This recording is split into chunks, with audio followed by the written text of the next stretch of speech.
right, new old toy fair. Ah, look at these guys. The heart sings.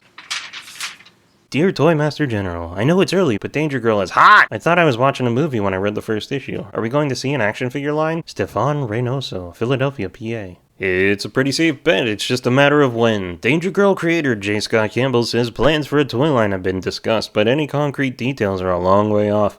Campbell's long-range predictions is a line of 4 Danger Girl figures through his publisher Wildstorm as the company branches into the toy collector market. Unlike other comic titles with a dominant central character, Danger Girl is an ensemble, Campbell says. It'd be an injustice to have just one character made. Campbell's 4 frontrunners for action figure treatment are cast members Abbey Chase, Sidney Savage, Johnny Barracuda, and Major Maxim. Despite having absolutely zero set in stone, Campbell predicts Danger Girl toys could be out as soon as next year. Plus, they'll be very high quality. I'm going to make sure they look as perfect as I can allow them to. I'll be one picky brr. Video game? Did I know about that? I wonder how terrible it is. Looks just like Tomb Raider. F***, that makes me nostalgic for the PlayStation 1. Anyways, toys! Hello, my friends! This is the big finale as we wrap up the Danger Girl Spectacular and take a look at the 4 figures offered from McFarlane Toys way back in the shadowy past of 1999. The packaging is long gone, but I did save the instructions. I still can't do this. Instruction sheet. This is staying in. Let's do it! Hey, I have that Pumpkinhead and Michael Myers.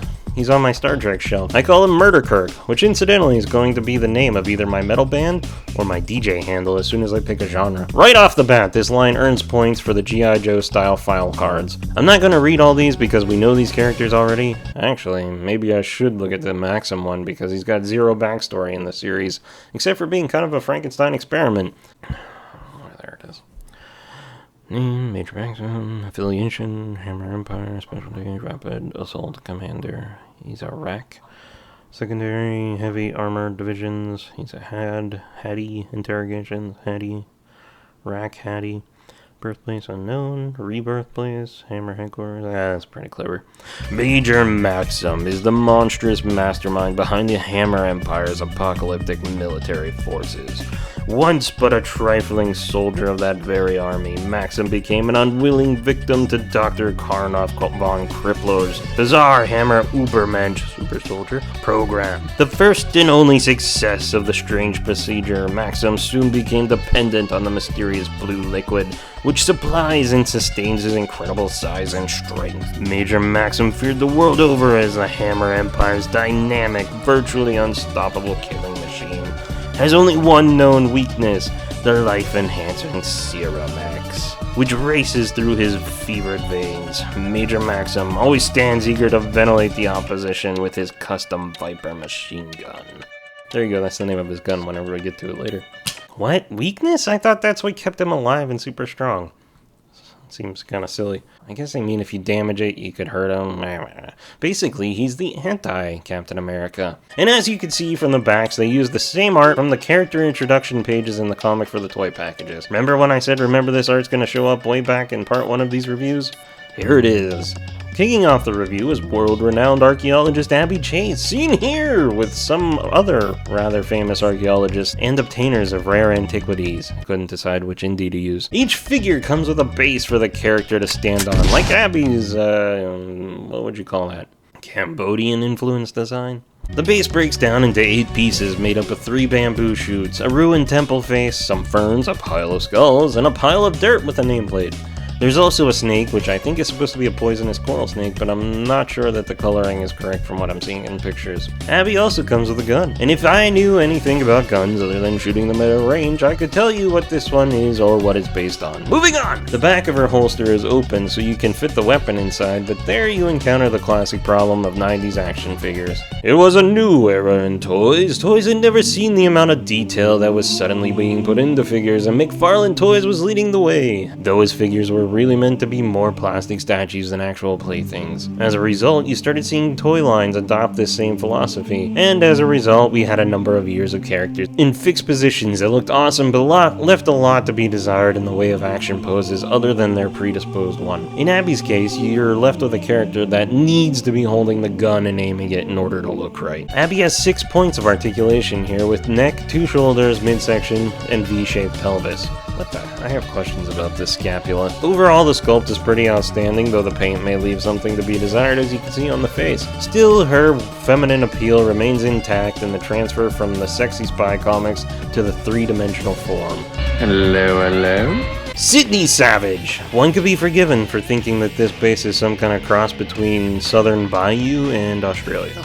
Maybe it's just me. Sidney is rendered in her iconic skin-tight leather outfit and has 8 points of articulation in the form of a V-cut pelvis, 2 wrists, midsection twist, shoulder rotation, and possibly a head rotation. There's no way it's moving though because of her hair sculpt. Though I did discover during this review she is quite the breakdancer.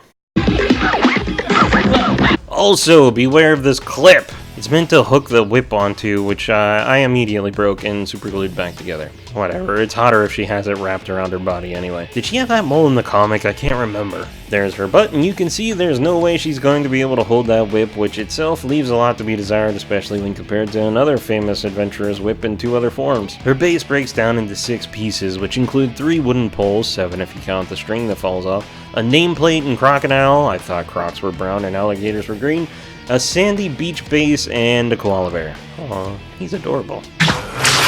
I like all the girls in the Danger team, but Sidney lately has been a personal favorite. As much as I enjoyed Andrea's sexy smoker voice for Abbey during the reviews, listening to her attempt and then lose an Australian accent was pretty great, and even now, I get a laugh out of her saying certain things like, "Johnny, how many?" and my belt pretty please. Go watch the second review. Yeah, baby! Yeah.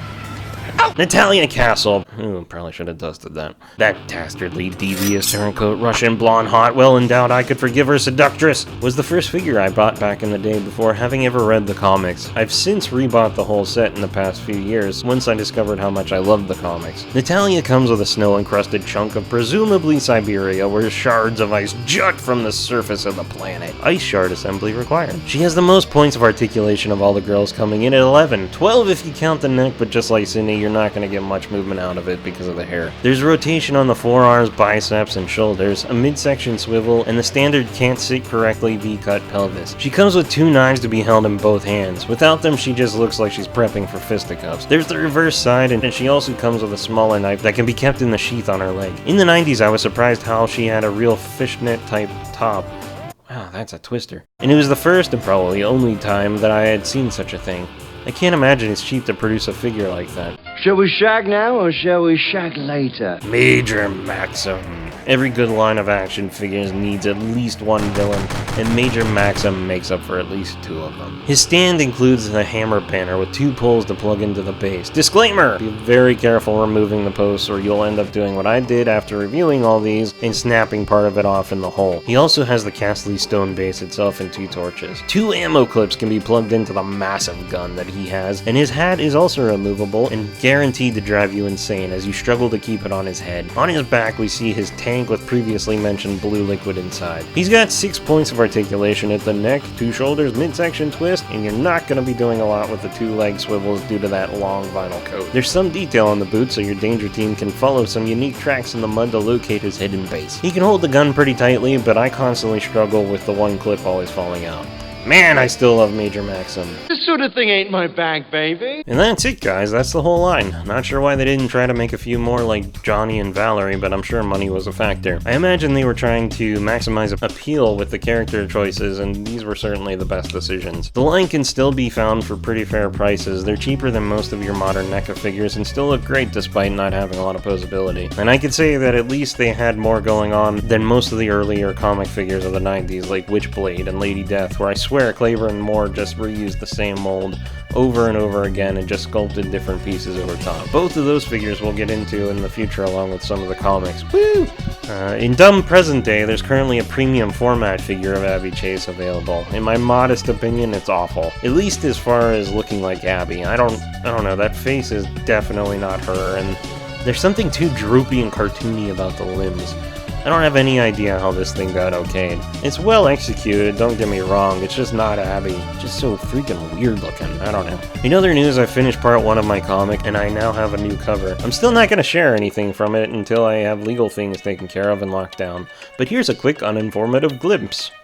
Glorious. Alright guys, that's it for me. I'll be back next time with an individual comic issue from my past. Oh, also, I just realized the other day that November 29th, last year, was the day I posted the first random BackIssue comics video on this channel. That means it's our anniversary. Congratulations, everyone, we did it! So, on the way out, if you wouldn't mind liking, sharing, subscribing, telling a friend, and getting the lights, I'd appreciate it.